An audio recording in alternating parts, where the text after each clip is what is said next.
दोस्तों आज की कहानी की शुरुआत होती है राजस्थान के जिले उदयपुर से और वहीं पर एक गांव पड़ता है और उसी गांव में रहने वाला अमरपाल सिंह के पास अपनी 26 एकड़ जमीन होती है और गांव का सबसे रईस और धनी व्यक्ति होता है।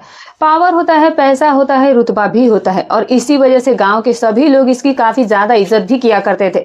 दूसरी तरफ अमरपाल सिंह गांव की सभी लोगों की अच्छी खासी मदद भी किया करता था, लेकिन जैसे ही अमरपाल सिंह की पत्नी का देहांत हो जाता है तो फिर अमरपाल सिंह जो था इसके बाद बिल्कुल बदल जाता है। अमरपाल सिंह जो था वो शराब, शबाब और कबाब तीनों का शौकीन हो जाता है। यहाँ तक कि अमरपाल सिंह गरीब महिलाओं को अपने खेत में ले जाता था और उनके साथ वो गंदा काम भी किया करता था। अमरपाल के परिवार में इसका इकलौता बेटा होता है जिसका नाम रजनीश होता है। रजनीश जो कि बहुत ही मेहनती और ईमानदार लड़का होता है। रजनीश जो था वो दिन रात अपने खेतों में बैल की तरह काम किया करता था और रजनीश ने जब से खेती किसानी का काम अपने हाथ में ले लिया था तो फिर उसके बाद तो रजनीश ने पीछे मुड़कर देखा भी नहीं था। रजनीश ने अपनी खेती बाड़ी का काम करके बहुत अच्छे खासे पैसे भी कमा लिए थे, लेकिन फिर भी इसका पिता जो अमरपाल होता है वो रजनीश की बिल्कुल भी कदर नहीं किया करता था, परवाह नहीं किया करता था। रजनीश जब भी अपने जेब खर्च के लिए पिता से पैसे मांगता था तो इसका पिता जो था उसको डांट दिया करता था। अमरपाल ने अपने बेटे रजनीश की शादी 3 साल पहले पूनम के साथ करवा दी थी। पूनम जो कि दिखने में काफी खूबसूरत महिला होती है। पूनम अपने घर के कामकाज में व्यस्त रहती थी, लेकिन पूनम अपने पति को बिल्कुल भी पसंद नहीं किया करती थी क्योंकि पूनम का पति रजनीश जो था वो बेहद काले रंग का होता है। लेकिन आगे चल करके यही पूनम नाम की महिला अपने ससुर अमरपाल के साथ बहुत बड़े बड़े कांड करने वाली थी। लेकिन पूनम तो बाद में कांड करती है, उससे पहले उसका ससुर अमर ही 2 बड़े बड़े कांड कर देता है और इस तरीके से कुछ दिनों का वक्त गुजर जाने के बाद एक तारीख आ जाती है 2 जनवरी 2026 का दिन। सुबह के करीब 8 बजे के आसपास का वक्त होता है। पूनम अपने पति रजनीश से कहने लगती है कि देखो रजनीश, आज हमारी शादी की सालगिरह है और मैं पिछले 2-3 सालों से तुम्हें कह रही हूँ कि मुझे एक सोने का हार खरीद कर दिला दो। अब जैसे ही सोने की हार की बात आज सामने आती है तो रजनीश कहने लगता है कि इसके लिए तो पिताजी से बात करनी पड़ेगी। अब इसके बाद इसकी पत्नी कहने लगती है कि तुम जा करके एक बार अपने पिता से बात करके देख लो। अब रजनीश जो है वो उसी समय अपने पिता अमरपाल के पास जाता है और कहता है कि पिताजी, आज मेरी शादी की सालगिरह है और मेरी पत्नी ने मुझसे एक सोने का हार मांगा है गिफ्ट के तौर पर और उसके लिए मुझे पैसों की जरूरत है। पिता जैसे ही अपने बेटे रजनीश की इन बातों को सुनता है तो वो बहुत गुस्सा हो जाता है। पिता कहने लगता है कि तुम्हारी पत्नी के पास पहले से ही बहुत गहने पड़े हुए हैं। तुम्हारी पत्नी जो है वो बेफुजूल के खर्ची में लगी रहती है। मेरे पास इतने पैसे नहीं है कि मैं तुम्हारी पत्नी के लिए पैसे दे सकूं। और इस तरह से रजनीश जो है वो चुपचाप ये बातें सुनकर रह जाता है। इसके बाद रजनीश तुरंत अपनी पत्नी के पास आता है और कहता है कि पिताजी ने तो मना कर दिया। इस तरीके से पति पत्नी दोनों ही काफी ज्यादा उदास हो जाते हैं। दोनों पति पत्नी बातचीत कर रहे होते हैं। उसी दौरान पड़ोस की एक विधवा महिला जिसका नाम रूपा देवी होता है वो वहां पर आ जाती है। रूपा जैसे ही घर के अंदर प्रवेश करती है तो फिर घर के अंदर पिता अमरपाल सिंह भी बैठा होता है और अमरपाल सिंह की नजरें जैसे ही रूपा की खूबसूरती और सुंदरता पर पड़ती है तो फिर अमरपाल जो है वो उसी समय अपनी बहू पूनम से कहने लगता है कि पूनम, जल्दी से जाकर के इस महिला के लिए कुर्सी लेकर आओ। और उसी समय पूनम एक कुर्सी लेकर के आती है और फिर इसके बाद इसका जो पिता होता है दोस्तों वो अपने बेटे से कहने लगता है कि बेटा रजनीश, इस कुर्सी को तुम जल्दी से जाकर के साफ करो। बेटा रजनीश जो है वो तुरंत उस कुर्सी को साफ कर देता है और फिर अमरपाल सिंह इस महिला रूपा से कहने लगता है कि अब तुम इस कुर्सी पर बैठ सकती हो। इसके बाद वो महिला रूपा उस कुर्सी पर बैठ जाती है और इस तरीके से अब रूपा जो थी वो अभी अमरपाल से कहने लगती है कि देखिए जमींदार साहब, मैं एक विधवा महिला हूँ, मेरे घर में कोई भी कमाने वाला नहीं है, लेकिन मुझे एक वॉशिंग मशीन खरीदनी है और साथ में एक फ्रिज भी खरीदनी है और इसीलिए मुझे 20,000 रुपए की जरूरत है। अब जैसे ही 20,000 रुपए की बात की जाती है तो फिर वहां पर अमर सिंह कहने लगता है कि देखो तुम किसी बात की फिक्र मत करो, मैं तुम्हारे लिए 20,000 रुपए का बंदोबस्त बिल्कुल कर दूंगा, लेकिन 20,000 रुपए लेकर के मैं तुम्हारे घर पर रात के समय आऊंगा, तुम बिल्कुल भी फिक्र मत करो। अब जैसे ही अमरपाल इस महिला रूपा को रात की बात कहता है तो फिर ये महिला जो है वो तुरंत समझ जाती है कि जमींदार आखिर उसे चाहता क्या है और इस तरह से रूपा जो है वो हंसते मुस्कुराते हुए अमरपाल से कहने लगती है कि जमींदार साहब, मैं रात के समय आपके आने का इंतजार करूंगी। और फिर इसके बाद ये महिला रूपा जो होती है वो इस घर से बाहर निकलती है और सीधे अपने घर की तरफ चली जाती है। दूसरी तरफ पूनम देवी अब अपने मन में सोचने लग जाती है कि उसका ससुर अमरपाल जो है वो इस महिला के घर पर रात के समय जाने वाला है और इसके साथ वो अपना वक्त गुजारने वाला है। लेकिन पूनम जो है वो अब अपने मन में ठान चुकी होती है कि वो किसी न किसी तरीके से अपने ससुर अमरपाल सिंह को अपने वश में करके रहेगी, वो उसको अपने प्रेम जाल में फंसा लेगी और फिर उसके बाद उसका ससुर अमर जो है वो उसकी सारी इच्छाओं को भी पूरा कर सकता है। क्योंकि पैसों का लेन देन, पैसों का हिसाब किताब अमरपाल के ही हिसाब में होता है। एक पाई का हिसाब जो था वो भी अमर सिंह रखा करता था। और इस तरीके से अब ये महिला पूनम जो है वो गलत रास्ते पर चलने के लिए तैयार हो जाती है। पूनम जो है वो आगे भविष्य में चल करके अपने ससुर पर प्रेम का जाल फेंकने वाली थी और इसका ससुर जो था वो भी इस प्रेम जाल में फंसने वाला होता है। देखते ही देखते अब शाम का समय हो जाता है और अब जैसे ही रात हो जाती है तो रात के तकरीबन 8 बजे के आसपास का समय होता है। पूनम अपने पूरे परिवार के लिए खाना तैयार कर रही होती है, जबकि पूनम का ससुर अमरपाल जो था वो बैठ करके एकांत में शराब पी रहा होता है। और फिर शराब पीते पीते करीब 9 बजे के आसपास का वक्त हो जाता है। अमरपाल को काफी ज्यादा गहरा नशा हो जाता है। अमरपाल सिंह को तभी ख्याल आता है कि उसकी जो पड़ोसन रूपा देवी है उसके भी घर पर उसे पैसे देने के लिए जाना है। अमरपाल जो है वो शराब पीना छोड़ता है और उसी समय अपने घर के बेडरूम में जाता है और फिर अलमारी से 20,000 रुपए निकालता है, जबकि सारी ये बातें जो थी वो पूनम देवी देखे जा रही थी। और इस तरह से अमरपाल जो है 20,000 रुपए लेकर के अपने कमरे से बाहर निकल पड़ता है और तभी उसकी बहू पूनम उससे कहने लगती है कि पिताजी खाना खा करके जाइएगा। लेकिन तभी उसका ससुर कहने लगता है कि मुझे भूख नहीं है और मैं आज की पूरी रात जो है वो अपनी खेत में ही गुजारूंगा, मैं तो सुबह ही लौटूंगा। लेकिन बहू जो थी वो सब कुछ समझ चुकी थी। बहू समझ जाती है कि उसका जो ससुर है वो आज रूपा के घर पर जाने वाला है और पूरी रात वो उसके ही साथ गुजारने वाला है। और इस तरह से 2-4 बातें कहने के बाद अब ये जो ससुर होता है वो घर से बाहर निकल जाता है और फिर वो उस महिला रूपा के घर की तरफ चल पड़ता है। रूपा के घर का दरवाजा खटखटाया जाता है। रूपा अपने घर का दरवाजा खोलती है। रूपा देखती है कि उसके घर के सामने अमरपाल जो है वो खड़ा होता है। अमरपाल जमींदार जो है वो खुशी खुशी इस घर के अंदर चला जाता है और फिर वो रूपा से कहने लगता है कि रूपा, मैं तुम्हारे लिए 20,000 रुपए लेकर के आया हूँ, लेकिन 20,000 रुपए की पूरी कीमत तुमसे मैं वसूल करने वाला हूँ। रूपा कहने लगती है कि आप जिस तरीके से चाहिए इन 20,000 रुपए की कीमत आप मुझसे वसूल कर सकते हैं। और उसी समय ये जमींदार अमरपाल सिंह जो होता है वो इस महिला रूपा से कहने लगता है कि पैसों का मामला है तो तुम जाकर के घर का दरवाजा बंद कर लो। और इसी तरह से रूपा जो है वो उसी समय अपने घर का दरवाजा बंद कर लेती है। और फिर इसके बाद अमरपाल कहने लगता है कि 20,000 रुपए देने से पहले मैं तुम्हारे साथ वक्त गुजारना चाहता हूँ। अब जैसे ही साफ साफ शब्दों में ये बात कही जाती है, जो रूपा और विधवा महिला होती है वो भी कुछ कम नहीं होती है। रूपा उसी समय इस जमींदार का हाथ पकड़ करके इसे अपने कमरे के अंदर ले जाती है। कमरे का दरवाजा बंद कर लिया जाता है और फिर आज की रात में इन दोनों के बीच में गलत रिश्ते कायम होने लग जाते हैं। ये दोनों मिलकर के इस गलत काम को अंजाम देना शुरू कर देते हैं और ये गलत काम तब तक किया जाता है जब तक कि इन दोनों का मन नहीं भर जाता है, इन दोनों की मन को खुशी नहीं मिल जाती है। और जैसे ही इन दोनों के मन को खुशी मिल जाती है, दोनों की जब सारी इच्छाएं पूरी हो जाती है, तो फिर अमरपाल सिंह कहने लगता है कि लो ये 20,000 रुपए पकड़ो। और इस तरह से ये महिला रूपा उसी समय 20,000 रुपए लेकर के काफी ज्यादा खुश हो गई थी। लेकिन अमरपाल कहने लगता है कि जो मैंने तुम्हें 20,000 रुपए दिए हैं, इन सारे पैसों की कीमत मैं रोज रात के समय तुम्हारे घर पर आकर के तुमसे वसूल किया करूंगा। रूपा भी हंसते मुस्कुराते हुए कहती है कि जब भी तुम्हारा मन करे तुम मेरे घर पर आ जाया करना। और इस तरह से जो अमरपाल होता है और जो इस महिला का प्रेम प्रसंग होता है वो यहीं से शुरू हो जाता है। अब तो अमरपाल का जब भी मन करता था वो मौका देखते ही सीधे इस महिला रूपा के घर पर चला जाया करता था और फिर रूपा के मर्जी के साथ वो सारा कुछ काम जो है वो उसके साथ किया करता था, वक्त गुजारा करता था। इसी तरीके से अब दिन गुजरते चले जा रहे थे। दूसरी तरफ रजनीश की पत्नी पूनम भी अपने ससुर अमरपाल की खूब सेवा में लग जाती है। वो दिन रात अपने ससुर की काफी ज्यादा सेवा किया करती थी, बल्कि अपने पति की सेवा यहाँ तक वो करना छोड़ देती है। हर समय वो अपने ससुर की ठीक तरीके से कपड़े धोया करती थी, उसके लिए अच्छे अच्छे खाने भी बनाया करती थी। बहू चाहती थी कि वो अपने ससुर को किसी न किसी तरीके से वो अपने प्रेम जाल में फंसाकर ही रहे। और वास्तव में दोस्तों होने वाला भी यही होता है। और इस तरीके से फिर एक तारीख आ जाती है 18 फरवरी 2026 का दिन। सुबह के करीब 8 बजे के आसपास का वक्त होता है। रजनीश जो था वो अपने घर में बैठा हुआ था, जबकि उसकी पत्नी पूनम घर में उस वक्त खाना बना रही होती है और पास में ही ससुर भी बैठ करके अपनी दाढ़ी बना रहा होता है। और उसी समय रजनीश की छोटी बहन सीमा का फोन आता है। सीमा अपने भाई रजनीश से कहती है कि भाई मुझे 20,000 रुपयों की सख्त जरूरत है, तुम जैसे तैसे करके बस मुझे 20,000 रुपए भेज दो।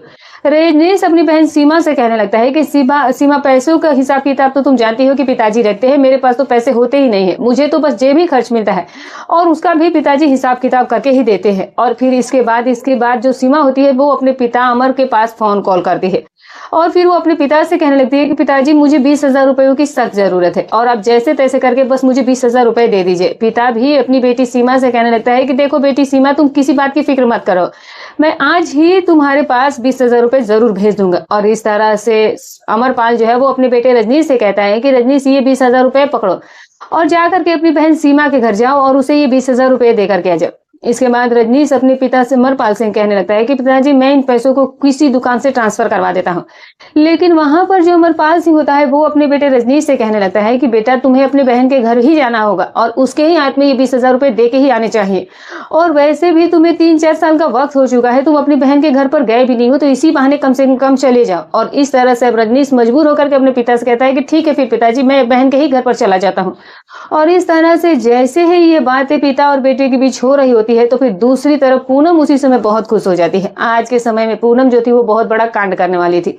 2-4 मिनट का वक्त गुजरने के बाद रजनीश अपनी पत्नी से कहने लगता है कि पूनम मैं 2 दिन के बाद ही घर पर लौटूंगा, मैं सीमा के घर पर जा रहा हूँ। और इस तरह से अब ये 2-4 बातें कहने के बाद रजनीश जो है वो उसी समय पैसे लेकर के घर से बाहर निकलता है और सीधे अपनी बहन सीमा के घर के लिए निकल जाता है। और इस तरह से आज का पूरा दिन गुजर जाता है, शाम हो जाती है और शाम के समय अब अमरपाल सिंह अपने घर के अंदर बैठ करके शराब पीना शुरू कर देता है और शराब पीते पीते तकरीबन रात के 9 बजे के आसपास का समय हो जाता है।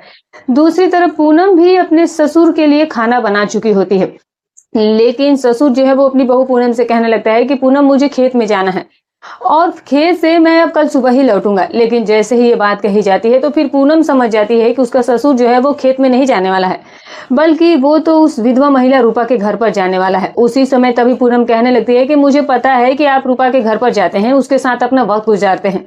अब जैसे ही ये बात कही जाती है तो फिर वहां पर अमरपाल सिंह का जो गुस्सा होता है वो काफी ज्यादा बढ़ जाता है। अमरपाल सिंह कहने लगता है कि तुम्हें इस बात से कोई प्रॉब्लम नहीं होना चाहिए, चाहे मैं कहीं भी जाऊं और मैं चाहे कुछ भी करूं और कहीं से भी अपना सारा काम मैं चला सकता हूं। लेकिन तभी पूनम कहने लगती है कि जब आपके घर के ही अंदर एक कोहिनूर हीरा छुपा हुआ है तो फिर आपको बाहर जाने की क्या जरूरत पड़ जाती है। अब जैसे ही इतनी बड़ी बात कही जाती है तो फिर वहां पर ससुर का माथा ठनक जाता है। ससुर जो है वो तुरंत समझ जाता है कि उसकी बहू का इशारा किस तरफ है। लेकिन फिर से जब पूनम अपने ससुर से कहने लगती है कि जब तुम्हारे घर के ही अंदर कोहिनूर हीरा है तो फिर तुम उस महिला के पास क्यों जा रहे हो, आज की रात मैं तुम्हारे साथ खुद ही वक्त गुजार लूंगी। इतनी बड़ी बात सुनने के बाद दोस्तों जो उसका ससुर होता है उसकी जो नीयत होती है वो बिगड़ जाती है, वो खराब हो जाती है। ससुर अपने मन में सोचने लग जाता है कि अगर मैं उस महिला के साथ वक्त गुजारता हूँ तो फिर मैं उसको पैसे देता हूँ, और अगर जब मेरा ये सारा काम घर में ही होने लगेगा तो फिर मुझे पैसे देने की भी कोई जरूरत नहीं पड़ेगी। और फिर इस तरह से अब जो ससुर है वो अपनी बहू से कहने लगता है कि बहू तुम अपने घर का दरवाजा बंद कर दो। और फिर उसी समय बहू जो है वो अपने घर का मेन गेट बंद कर देती है। आज बहू जो थी वो अपने गलत रास्ते पर चल पड़ी होती है और इस तरह से अब जैसे ही घर का दरवाजा बंद कर लिया जाता है तो फिर इसके बाद दोस्तों जो बहू होती है वो अपने ससुर का हाथ पकड़ करके कमरे के अंदर ले जाती है और फिर इसके बाद सारी मर्यादाओं को तोड़ दिया जाता है। इसका ससुर एक पल के लिए भी इस बात को नहीं सोचता है कि ये उसके बेटे की पत्नी है। दूसरी तरफ पूनम भी इस बात को नहीं सोचती है कि ये उसके पिता के समान ससुर है। दोनों मिलकर के इस गलत काम को अंजाम देते चले जाते हैं और ये दोनों मिलकर के इस गलत काम को तब तक करते हैं जब तक कि दोनों का मन खुश नहीं हो जाता है, दोनों की इच्छाएं पूरी नहीं हो जाती है। और फिर अब जैसे ही इन दोनों का ये सारा काम खेल खत्म हो जाता है तो फिर इसके बाद इसका ससुर जो होता है वो अपनी बहू पूनम से कहने लगता है कि पूनम अब मुझे बाहर जाने की कोई जरूरत नहीं पड़ेगी। उसी समय बहू अपने ससुर से कहने लगती है कि कल के कल ही मेरे लिए अब एक सोने के हार खरीद करके लाइए और साथ में एक सोने की अंगूठी भी खरीद करके ले आइएगा। वहां पर ससुर कहने लगता है कि तुम्हें इस चीज की कोई भी फिक्र करने की जरूरत नहीं है, मैं कल ही शहर जाऊंगा और तुम्हारे लिए एक सोने का हार बिल्कुल खरीद कर लाऊंगा और साथ में एक सोने की अंगूठी भी खरीद करके लाऊंगा। और इस तरह से अब दोनों ही बहुत खुश हो गए थे, लेकिन पूनम नहीं जानती थी कि आगे चल करके उसके साथ बहुत बड़े बड़े कांड होने वाले थे। इस तरह से आज की पूरी रात ये दोनों एक साथ गुजार लेते हैं। अब जैसे ही सुबह होती है तो सुबह के करीब 10 बजे के आसपास का वक्त होता है और जो अमरपाल होता है वो अपने घर से पैसे लेता है और फिर पैसे लेने के बाद अपनी बहू से कहने लगता है कि मैं शहर में जा रहा हूँ और तुम्हारे लिए सोने का हार और सोने की अंगूठी अभी खरीद करके ला देता हूँ। ये सुनकर के बहू भी बहुत खुश हो गई थी और फिर इसके बाद ससुर जो है वो उसी समय अपने घर से बाहर निकलता है और शहर जाता है। शहर में जाने के बाद वो एक सुनार के दुकान से अच्छा खासा सोने की हार खरीदता है, सोने की अंगूठी भी खरीदी जाते हैं। और फिर ये सब खरीदने के बाद दोस्तों जो ससुर होता है वापस से अपने घर पर लौट आता है और फिर अपनी बहू के हाथ पर सोने का हार रख देता है और दूसरे हाथ पर एक अंगूठी रख देता है। सोने के हार और सोने की अंगूठी को लेकर के बहू बहुत खुश हो गई थी। बहू अपने मन में सोचने लग जाती है कि अब उसकी सारी इच्छाएं पूरी हो जाएंगे और उसकी सारी इच्छाएं उसकी ससुर ही पूरा कर सकता है, ना कि उसका पति पूरा कर सकता है। अब इस तरह के ख्याल इस महिला के मन में आने शुरू हो चुके थे।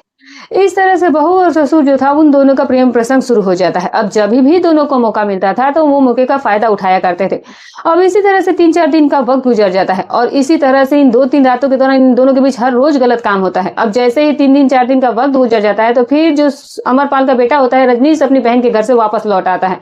अब जैसे ही वो घर पर लौटा है तो रात के तकरीबन 9 बजे के आसपास का वक्त हो चुका था और रजनीश जो था वो काफी थका हुआ था। और फिर इसके बाद रजनीश अपनी पत्नी पूनम से कहने लगता है कि पूनम मुझे बहुत जोरों की भूख लगी है, तो तुम मेरे लिए खाना तैयार कर दो। लेकिन आज पूनम के तेवर बदल चुके होते हैं। पूनम कहने लगती है कि अब मुझसे खाना नहीं बनता है। अगर खाना बनाना है और घर के काम काज करवाने हैं तो फिर कोई नौकरानी देख लो या फिर कोई नौकर देख लो। और इस तरह से रजनीश अपनी पत्नी को बहुत ही प्यार से समझाने की भी कोशिश करता है। रजनीश उसे कहता है कि मैं अपने पिता से बात करके देखूंगा कि घर में कोई नौकर रखा जाए या कोई नौकरानी रख ली जाए।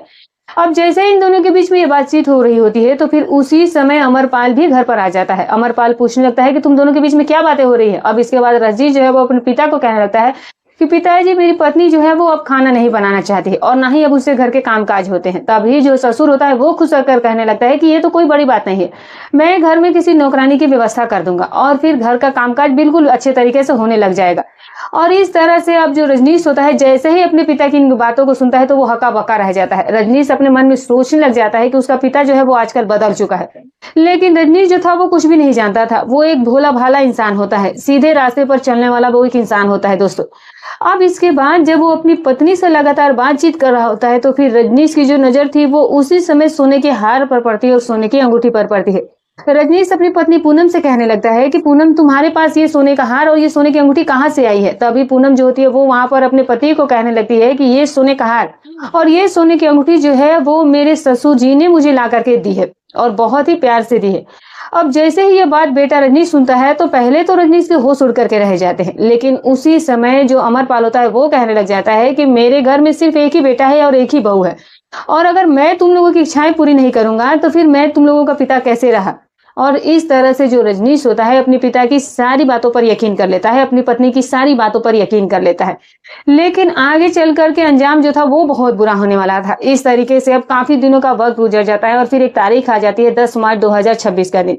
सुबह के करीब 9 बजे के आसपास का वक्त होता है। जो लड़का रजनीश होता है वो अपना मोबाइल फोन चला रहा होता है और तभी अचानक से उसका मोबाइल फोन उसके हाथ से छूट जाता है।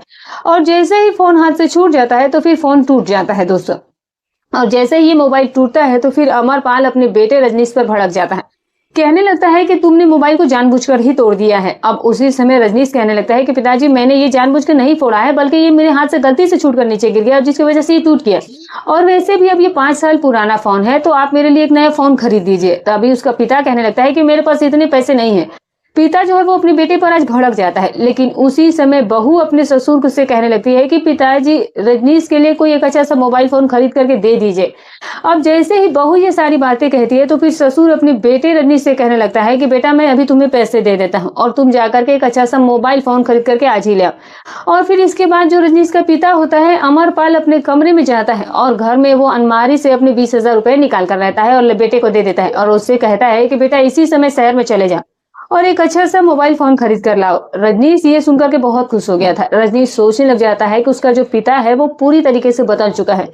अब रजनीश जो था वो अपने पिता से पैसे लेता है और पैसे लेने के बाद वो घर से बाहर निकल जाता है। वो शहर की तरफ चल पड़ता है। दूसरी तरफ जैसे ही रजनीश इस घर से बाहर निकलता है तो फिर उसी समय ससुर अपनी बहू पूनम से कहने लगता है कि देखो, आज हमारे पास बहुत अच्छा मौका है, क्योंकि वैसे भी बेटा जो है वो तो शहर में जा चुका है तो वो कई घंटों के बाद ही वापस लौटने वाला है और आज हम अपने काम को अच्छे से अंजाम दे सकते हैं। और फिर इसके बाद जो बहू होती है वो कहने लगती है कि ठीक है, फिर मैं घर का दरवाजा बंद कर देती हूँ और फिर कमरे में चलते हैं। बहू उसी समय घर का दरवाजा बंद करती है और फिर अपने ससुर का हाथ खींच करके वो अपने कमरे के अंदर ले जाती है। और फिर आज भी इन दोनों के बीच में वही गलत काम होना शुरू हो जाते हैं। दूसरी तरफ जैसे ही लड़का रजनीश बस अड्डे पर पहुंचा था तो वहां पर उसकी एक पड़ोस की चाची उसे मिल जाती है जिसका नाम अनुराधा होता है। अनुराधा जो थी वो अब इस लड़के से कहने लगती है कि रजनीश, तुम्हारे घर के अंदर कुछ ठीक नहीं चल रहा है। मैं काफी दिनों से देख रही हूँ कि जो तुम्हारा पिता है वो 24 घंटे जो है वो 18 घंटे तक तो घर पर ही अब गुजारता है और इतना समय गुजारना तो मुझे कुछ ठीक नहीं लग रहा है और मुझे शक है कि तुम्हारे पिता और तुम्हारी पत्नी के बीच में कुछ गलत रिश्ता है। अब जैसे ही ये बात महिला कहती है तो फिर उसी समय लड़का रजनी जो है वो चाची से कहने लगता है कि चाची, हमारे घर में आप क्यों बेकार में आग लगा रही हैं। और तभी अनुराधा कहने लगती है कि देखो, तुम एक सीधे साधे इंसान हो और तुम बहुत ही भोले हो, लेकिन मैं पिछले कुछ दिनों से इस बात को देख रही हूँ कि तुम्हारे घर में तो जरूर कुछ न कुछ गलत काम हो रहा है। अब बेटा जैसे ही अपनी इस चाची अनुराधा की बात को सुनता है तो वो भी सोचने पर मजबूर हो जाता है कि चाची अनुराधा ने जो कहा है ऐसा भी हो सकता है कि ये सही हो। और इस तरह से लड़का जो है वो उसी समय रजनी जो है वो बस स्टैंड से बिना मोबाइल खरीदे वापस घर की तरफ चल पड़ता है। थोड़ी देर बाद वो घर पर पहुंच जाता है और घर पर पहुंचने के बाद वो देखता है कि घर का दरवाजा तो अंदर से ही बंद रहता है।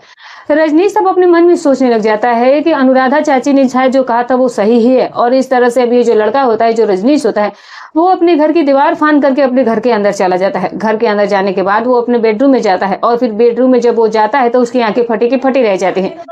रजनीश देखता है कि उसकी पत्नी पूनम जो थी और जो उसका पिता होता है दोस्तों, ये दोनों ही आपत्तिजनक स्थिति में पाए जाते हैं और इन दोनों को इस स्थिति में देख करके ये लड़का रजनीश जो है वो अपना आपा खो बैठता है। वो अपने पिता को भी गालियां देना शुरू कर देता है और अपनी पत्नी को भी वो गालियां देना शुरू कर देता है। वहां पर जो उसका पिता होता है दोस्तों, वो अपने बेटे को कहने लगता है कि मैं तुम दोनों की इच्छाओं को पूरा करता हूँ, तुम्हें पैसे देता हूँ और अगर तुम्हारे पत्नी के साथ थोड़ा वक्त गुजार लेता हूँ तो इसमें क्या बुरा बात है। लेकिन जो बेटा होता है दोस्तों, उसके दिमाग में सिर्फ यही बात होती है कि उसका जो पिता है वो गलत काम कर रहा है और उसकी पत्नी भी गलत काम कर रही है और ऊपर से उसका पिता जो है वो इतनी उल्टी और गलत बातें भी कह रहा है। बेटा जो है वहां पर हथियार देखना शुरू कर देता है, लेकिन बेटे को कोई भी हथियार नजर नहीं आती है। उसी समय उसकी नजर जो है वो घर के अंदर पड़ी एक गणासी पर पड़ जाती है। रजनीश उसी समय उस हथियार को उठाता है और फिर हथियार उठाने के बाद वो उस कमरे के अंदर जाता है और फिर वो अपने पिता के सिर में 3-4 बार गणासी से मार देता है। अब जैसे उसके ऊपर ये हथियार से हमला किया जाता है तो पिता जो होता है वो मौके पर ही अपना दम तोड़ देता है और दूसरी तरफ दोस्तों जो उसकी पत्नी पूनम होती है वो चीखती चिल्लाती घर से बाहर निकलने की कोशिश करने लग जाती है। लेकिन रजनीश अपनी पत्नी को मौके पर ही पकड़ लेता है और फिर इसके बाद वो उसके गर्दन में कई बार उस चीज से हथियार से वार कर देता है और जिसकी वजह से पूनम भी नीचे गिर जाती है। लेकिन फिर भी रजनीश जो है वो लगातार उन हथियार से उस पर वार किए ही जा रहा था। अब इतना वार किया जाता है जब तक कि उसकी पत्नी जो है वो इस दुनिया से चली नहीं जाती है और फिर जैसे ही पूनम की हत्या कर दी जाती है तो फिर पड़ोसी जन भी वहां पर इकट्ठे होने शुरू हो जाते हैं। पूरे गांव में ये चर्चा का विषय बन जाता है और ये घटना जो थी वो पूरे गांव में आग की तरह फैल भी जाती है और फिर इसके बाद पड़ोसी जनों में से कोई पड़ोसी नजदीकी पुलिस स्टेशन में कॉल कर देता है और तकरीबन 1 घंटे का वक्त गुजरने के बाद मौके पर पुलिस पहुंच जाती है। पुलिस देखती है कि घर के अंदर 2 लाशें पड़ी होती हैं। एक पिता की अमरपाल की लाश पड़ी होती है और दूसरी लाश रजनीश की पत्नी पूनम की पड़ी होती है। पुलिस इन दोनों लाशों को बरामद करती है और पोस्टमार्टम के लिए भेज दिया जाता है और फिर मौके पर ही रजनीश को गिरफ्तार कर लिया जाता है। रजनीश को गिरफ्तार करने के बाद पुलिस स्टेशन में लाया जाता है और उसे पूछताछ शुरू कर दी जाती है। पूछताछ के दौरान रजनीश जो है वो अपने पिता और अपनी पत्नी की पूरी कहानी जो है वो खोलना शुरू कर देता है। वो बताता है कि उसके पिता और उसके पत्नी के जो है वो गलत संबंध थे और जैसे ये बात कही जाती है तो फिर इसके बाद पुलिस भी मजबूर होकर के इस लड़के के खिलाफ चार्जशीट दायर कर लेती है। लेकिन इस पूरे घटनाक्रम के अंदर रजनीश ने अपने पिता और अपनी पत्नी के साथ जो किया, क्या वो सही था या गलत था, कमेंट करके जरूर बताइएगा। तो फिर मिलूंगी किसी और नई घटनाक्रम के साथ। तो अपना और अपने परिवार का ख्याल रखें।